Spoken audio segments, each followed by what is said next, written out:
My trick to make quick masala.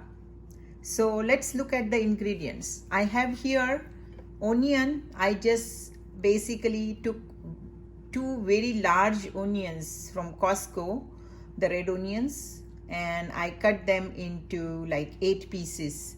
So haven't cut at all, so you can make into 6 to 8 pieces. 3 tomatoes washed, and then 20 cloves of garlic. I have not peeled them, but I separated and washed them. And this is about 2 inch to 2.5 inch of ginger. These are the ingredients we are going to use for making this masala. So what I'm doing is, here is a pressure cooker, and I'm adding 3/4 cup of water to pressure cooker. Don't add too much water, half a cup to 3/4 cup. And then I am adding all these ingredients to this pot.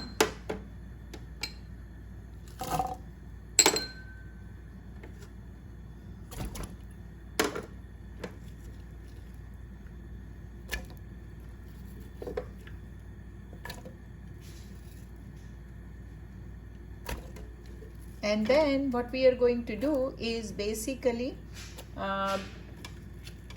put the pressure on, and after the whistle rings, we are going to cook this for 7 minutes. 5 to 7 minutes should be enough.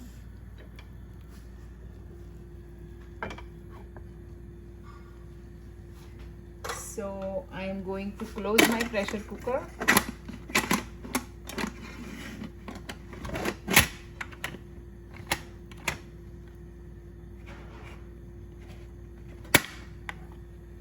Closed, and then put on high, and then when the pressure comes, we are going to basically turn it off. This is our mixture when I basically took out from the pressure cooker. So please, what you do is put a little bit less water, or it does need water to kind of cook it. So what I do is, while it is hot, I will boil it for 5 minutes and try to take as much water out, and then I'm going to grind it.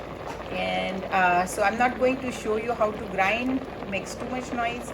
So after this thing becomes a little dry, I'm going to dry it, and then we'll see the rest of the recipe. This is our ground masala now, we had cooked in the pressure cooker. I kind of little bit took out the water. I would suggest put only 1/3 cup of water while cooking it, so you don't have to take out too much water. It will save you time. And then I'm going to add the butter. So you can add butter stick or ghee or oil, whatever you want. For chicken recipe, I like butter, and I'm going to make chicken today, so I am adding butter to this basically mixture, and I'm sauteing it with the butter. And what happens is, once it kind of gets browned, all the butter will come out. And that's when you know that the masala is really done. So now what happens is, because the masala is already cooked, it takes less time to brown and do this masala. Otherwise, I remember when we used to make this masala in a kadai, we would just keep browning. It takes a lot of time to cook and brown and let the oil out. So in this way, I think it saves you a lot of time. It saves you time in cutting the onions. It saves you time.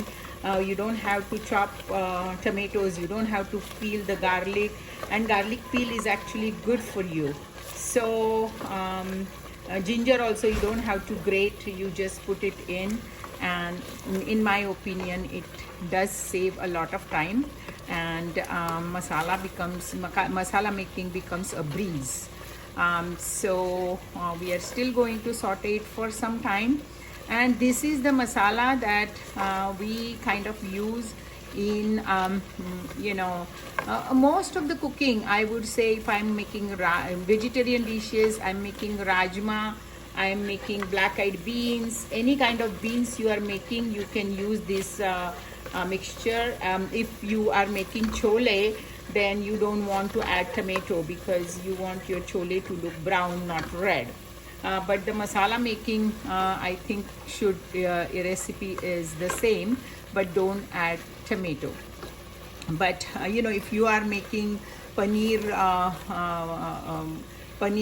kofta, or you are making paneer matar, you are making basically any dish with gravy, this masala is fantastic to use. It will give you a lot of flavor, and you can add now, when it is done, you can when you are cooking. Actually, I don't add any dry masalas to my this masala, because I think the dry masalas are best when you roast them and then basically grind them fresh. So I don't put it in my masala that I make. And see, now it will start basically becoming coming out of the pan, and it will shed the oil. That's when the masala is done. So making a good masala is key for your cooking. This is one of my quick masalas, and I'm going to share with you few other masalas that I make, and they are really quick. So this is for quick recipes. This is not the traditional CKP or traditional Indian way of making masalas, and I think it tastes as good. So I like to save time while I'm working, or I don't want to spend too much time in the kitchen. I think this is a good way to make quick masala. I see color is very nice, and onion is fully grounded, and this masala then gives body to your cooking. And you want the gravy to be kind of thicker. So this is what the masala does. It makes your gravy thicker, and also it adds to the flavor of your gravy, of course, because it has onion, it has garlic, ginger, and these things also are good for your health. You should be eating a lot of garlic, lot of ginger. Garlic is very good for your heart health. Ginger is good for your immunity. So I think this masala is pretty healthy. And now I'm going to keep it just as is a little bit, and let us keep browning it a little bit more, and wait for it to kind of the oil to come out.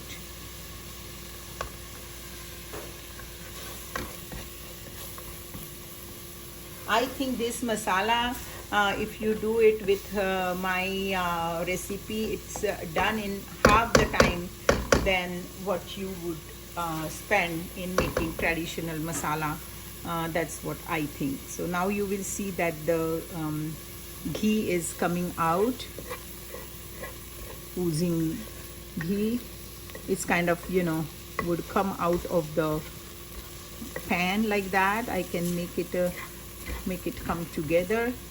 I'm going to reduce the flame. I do not want to burn my priced masala.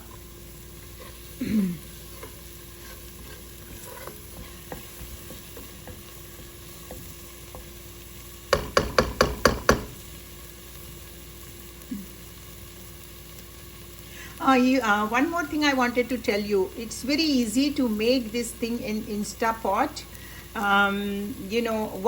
Another method I use for the same masala is, what I would do is put a little bit of oil and roast my onion, tomato, garlic, big pieces a little bit, and then add a little bit of water. That gives all the ingredients a little bit, more taste. The taste come out.